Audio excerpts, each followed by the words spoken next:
Medellín, como las ciudades del resto del mundo, se ha transformado gracias al petróleo.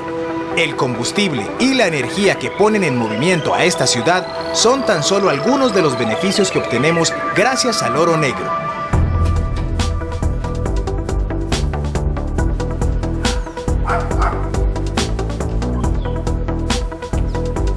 Es que todos necesitamos el petróleo. Más de 80.000 productos que utilizamos en nuestra vida cotidiana son derivados de este recurso natural.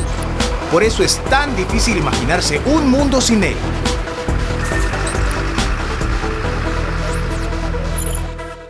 Todas las industrias dependen directamente del petróleo, principalmente porque funcionan o su base de trabajo es la energía eléctrica. Y algunos trabajan con sus derivados, por ejemplo la industria farmacéutica, la industria textil, la industria del plástico, la industria automotriz. Y es que ya sea en el material de la camiseta que lleva puesta Daniel o como combustible para mover este bus, se necesita cada vez más petróleo. Pero ¿cuáles son los países que poseen las mayores reservas de crudo? Los más grandes productores del mundo son Arabia Saudita, Rusia, Canadá y Venezuela. Pero, ¿y Colombia? Y Colombia, pues, está lejos de los países productores, pero tenemos una producción diaria alrededor de 1 millón de barriles. Así como el petróleo está presente en el más mínimo detalle de nuestra vida cotidiana, las matemáticas están siempre presentes en la vida de Daniel. A mí me han gustado mucho las matemáticas desde pequeño porque mi papá me las ha inculcado. Entonces yo les empecé a coger como cierto cariño y además he tenido ciertas facilidades en el colegio, pero una vez que necesitaba ayuda, pues que necesitaba mejorar un aspecto, me dio por coger el álgebra de Baldor porque ahí estaba el tema que necesitaba. Entonces, pues mejoré el aspecto y terminé resolviéndolo todo. Me demoré como 4 meses en hacerlo. ¿4 meses? Definitivamente Dani sí es todo un duro de las matemáticas. Y como en la ingeniería se aplican mucho las matemáticas en la vida cotidiana, empecé a estudiar ingeniería biomédica. Daniel nació hace 19 años en Medellín. Este es Daniel, todo un maestro del disfraz. Su abuelo Francesco era matemático, arquitecto, pintor y escultor. El padre de Daniel, Antonio, heredó su pasión por los números y la pasó a Daniel. También del papá, jugador profesional de voleibol en su juventud, proviene su fanatismo por los deportes como el tenis y el ping pong. Además de las matemáticas, la otra pasión de Daniel es la comida. Le encanta, sobre todo, comer pastas. Esta afición sí viene de muy lejos, de Italia para ser más exactos, país de donde vino su familia hace muchos años. Y es por eso que Daniel ama las pastas a la boloñesa y la lasaña. Farid, ingeniero químico, y Daniel, aspirante a ingeniero biomédico, además de tener en común su amor por los números, también comparten la curiosidad. Curiosidad que llevó a este hincha del Medellín, padre de Samuel y esposo de Catalina, a desarrollar por pura curiosidad una nueva forma de extraer petróleo. La investigación de nosotros en nanotecnología inició hace 2 años. Sí. El grupo empresarial vino a nosotros con un problema. Tenían un crudo. El crudo es petróleo recién sacado, pues sin ningún tipo de proceso. Bien, Dani, la tienes muy clara. Y ese crudo liviano presentaba problemas porque generaban daño en la formación. ¿Qué es daño en la formación? El daño en la formación es la disminución al flujo del petróleo a través de una muestra porosa, como es la roca. ¿Cómo se obstruye ese flujo?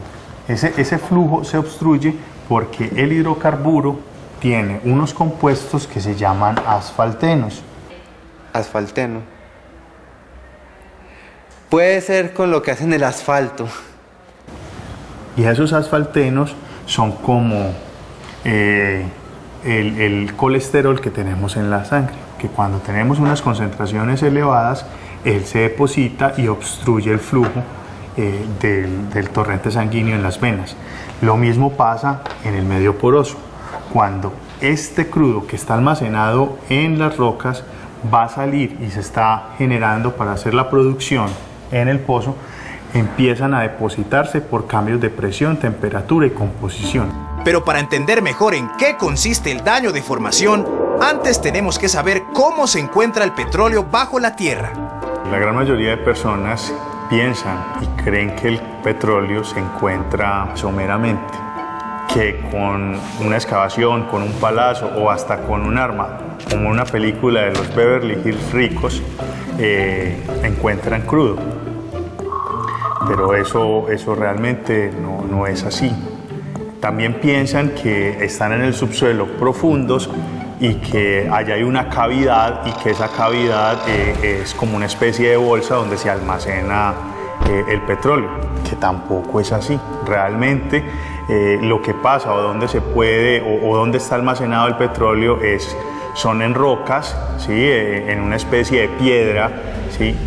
En esa piedra o esa roca se encuentra almacenado el hidrocarburo, el petróleo, y pueden estar en condiciones someras en el subsuelo o condiciones profundas. Luego de analizar las rocas, el Grupo de Investigación en Yacimientos de Hidrocarburos de la Universidad Nacional de Colombia, sede Medellín, descubrió cómo remediar el daño de formación mediante el uso de la nanotecnología. Nosotros empezamos a trabajar en una línea de usar y preparar, fabricar nanopartículas. Una nanopartícula, una medida sobre partículas. Por ahí va la cosa, Dani. Es una medida y ya vamos a saber a qué se refiere eso de nano. La nanopartícula es algo que tiene tamaños alrededor de 1 por 10 a la menos 9 metros, es decir, una millonésima de un milímetro. A ver, imaginémonos que una nanopartícula es del tamaño de un balón.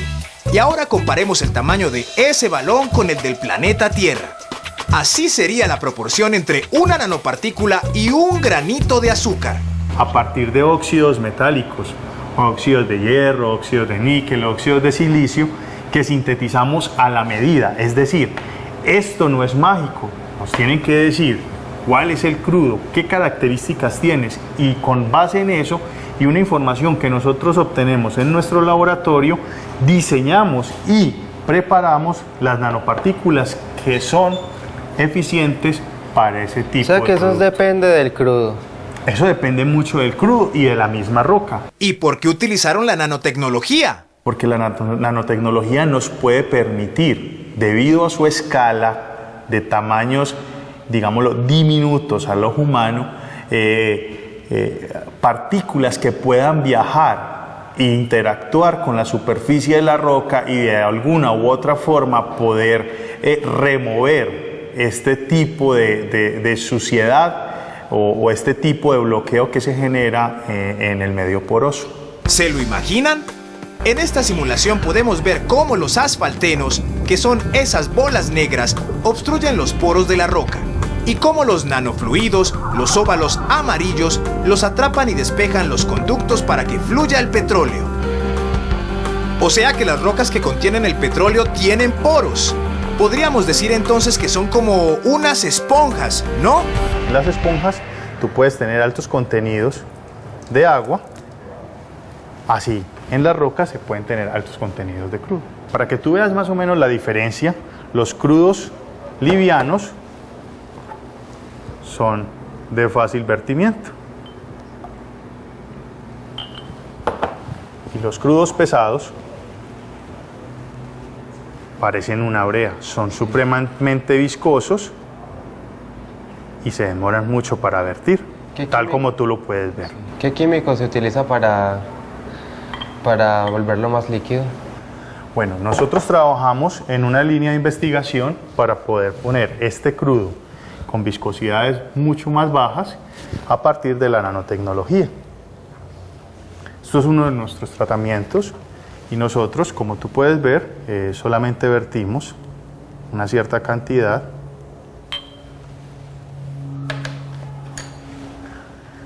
y agitamos.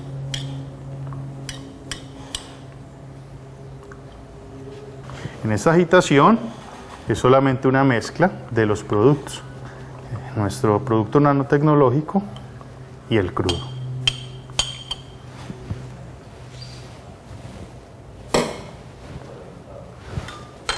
Y el resultado es el siguiente. Bueno, lo impresionante de la Nacional fue que ver cómo con el nanofluidos el petróleo se volvía muy líquido. Que casi que ni siquiera se pegaba al vidrio. Uno con hacerle así, uno ya lo tenía en el dedo. Algunos de los métodos experimentales que nosotros llevamos a cabo para observar si los nanofluidos que nosotros sintetizamos son acordes a las necesidades, son pruebas de compatibilidad, ¿sí? Es observar si el fluido de nosotros tiene una buena interacción con los fluidos del yacimiento. Lo primero que vamos a hacer es la prueba con las nanopartículas y los asfaltenos. Sí. Lo que hacemos es disolver los asfaltenos en el tolueno. El tolueno, un aromático sacado del petróleo. Pero Dani sí se las sabe todas. Que es un medio afín a estos compuestos, y luego agregamos las nanopartículas. Tú te vas a dar cuenta que al principio la solución va a ser muy negra, y en caso de que los nanomateriales sean afines a los asfaltenos, después de agregar estos materiales nanoparticulados, la solución va a cambiar de color. Ahora lo que hacemos es agitarlo para que se disuelvan completamente. Sí. Entonces con una plancha de agitación agregamos un magneto agitador que lo que hace es girar por fuerzas magnéticas. Prendemos la plancha y la solución comienza a agitarse. Y ahí garantizamos que se están disolviendo todos los asfaltinos en la solución. Pues en el solvente. Posteriormente lo que vamos a hacer es agregar un poco de nanopartículas para demostrar lo que es el cambio de la tonalidad de la solución.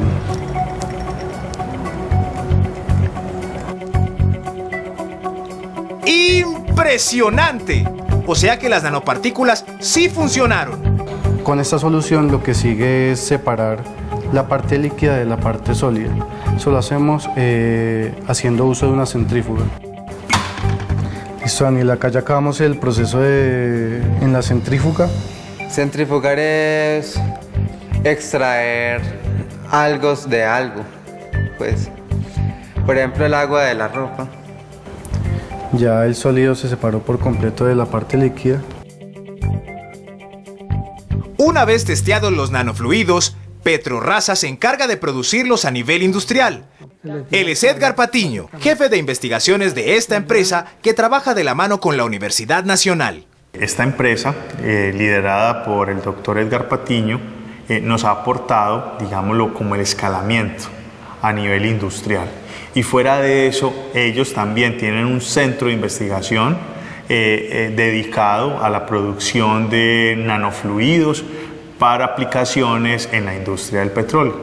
Daniel, entonces yo te quería mostrar lo que tenemos acá, que es un laboratorio de nanotecnología. Este centro de nanotecnología fue instalado con un propósito específico, que es el recobro mejorado de petróleo y gas. ¿Qué es recobro mejorado? El recobro mejorado es que básicamente algunos crudos, algunos campos que producen crudos pesados y extrapesados, necesitan de métodos alternativos para hacer que puedan producir un porcentaje mayor. Normalmente los campos de crudo pesado, por tener digamos unas condiciones particulares de alta viscosidad y demás, no pueden producir por sí solos. Entonces necesitan, digamos, utilizar métodos. Con el hallazgo, digamos, de las posibilidades de la nanotecnología, permite aplicar métodos mucho más económicos y ambientalmente más amigables. Dani está aprendiendo muchas cosas. Va a terminar siendo todo un experto en el tema.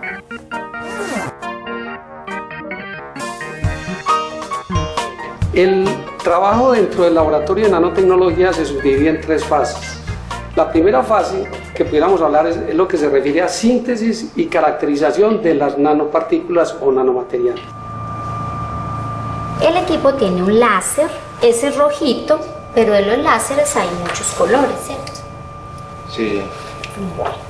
Entonces aquí sirve como un cuarto oscuro porque los experimentos con láser se hacen en un cuarto oscuro. Y el cuarto oscuro de este equipo es esta camarita. ¿Tiene algo de agua? Tiene agüita y de esta forma se ponen las nanopartículas en suspensión en agüita. ¿Y por qué agua? En el agua las partículas van a nadar, o sea, van a estar dispersas y de esa forma van a estar solitas para que incida el láser y poder medir el tamaño. La segunda parte tiene que ver con el ensamblaje de las nanopartículas dentro de unos fluidos, lo que se denomina la construcción del nanofluido. Donde seleccionamos el mejor material, las mejores propiedades y lo que preparamos en 200 mililitros lo pasamos a producción para que lo hagan a nivel industrial. Y la tercera fase, última fase, tiene que ver básicamente con el medir algunas propiedades que debe tener ese nanofluido para su aplicación en los yacimientos de crudos pesados. Las herramientas como el tensiómetro eran muy bacanas porque uno podía ver cómo medían la densidad de un líquido. ¿Cómo estudiamos el efecto que le hacen las nanopartículas al fluido? En especial tenemos crudo y las nanopartículas suspendidas en un medio. Entonces lo que hace el equipo es medir la fuerza con que este anillito ingresa al medio. Entonces con esas fuerzas ya es que nosotros estudiamos las propiedades de los fluidos.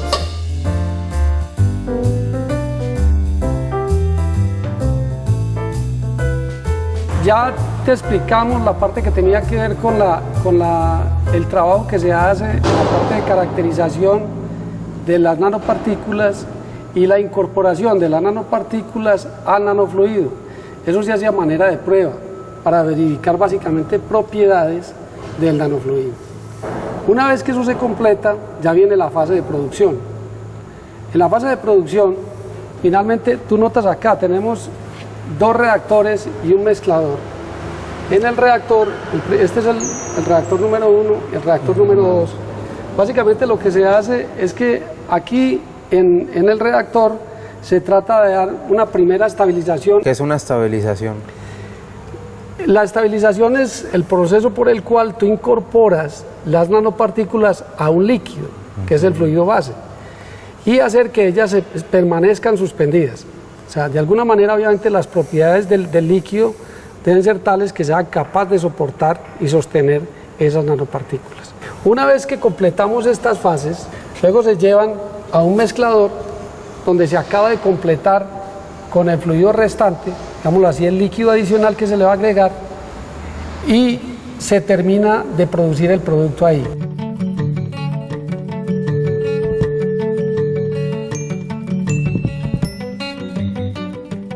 Después de fabricar el nanofluido, se produce en grandes cantidades, barriles para ser más exactos, y está listo para ser usado en los pozos y extraer mayores cantidades de petróleo.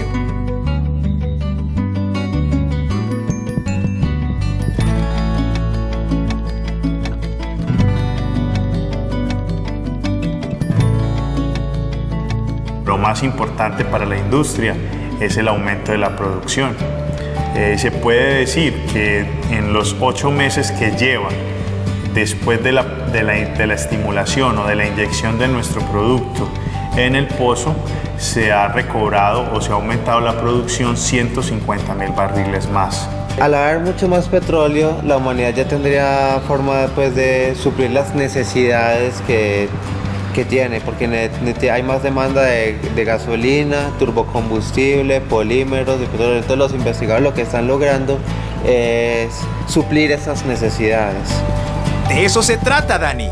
Veo que entendiste muy bien el trabajo que hacen los investigadores. Bueno, la investigación repercute a nivel social en diferentes aspectos. Uno, en la formación de recurso humano, en la participación de estudiantes de pregrado y de posgrado de nuestra institución, Adicional, digamos lo que hay una responsabilidad social por parte de Ecopetrol, que fue la empresa que estuvo pues adscrita a la investigación, porque hubo un aumento de producción y este aumento de producción pues lleva a un aumento en ganancias y ese aumento en ganancias pues debe generar dividendos en regalías para la zona donde se encuentra. El petróleo es indispensable para muchas industrias en la actualidad, pero ¿qué sucede cuando no se extrae lo que se requiere? El Grupo de Investigación en Yacimientos de Hidrocarburos de la Universidad Nacional de Colombia, sede Medellín, ideó una forma para extraer petróleo mediante unas partículas que no podemos ver, pero que trabajan a gran escala. Al observar los problemas que surgían en los yacimientos cuando no se obtenía el petróleo esperado, los investigadores crearon una solución: utilizar nanopartículas, que al combinarlas con un fluido, forman el nanofluido, que actúa capturando los asfaltenos, unos compuestos que hacen parte del petróleo y que al separarse del mismo obstruyen los poros de las rocas que contienen el crudo. Gracias a los nanofluidos, el petróleo se hace más liviano y se extrae con más economía. Al aunar esfuerzos con Petrorraza, una empresa pionera en nanotecnología aplicada a pozos petroleros, los resultados de este gran proyecto pueden llevarse a los campos y ayudar a incrementar la producción de petróleo. Lo que aprendí de esta experiencia es más cultura general. Ya puedo hablar con un petroquímico, con un ingeniero de petróleo sobre este tema, ya que sé más de este tema. Sobre todo sobre las nanopartículas, que mezcladas con un surfactante, uno puede hacer maravillas con el petróleo pesado. Y por mentes maravillosas como la de los investigadores de la Universidad Nacional, el petróleo seguirá siendo, por muchos años más, el motor que mueve al mundo.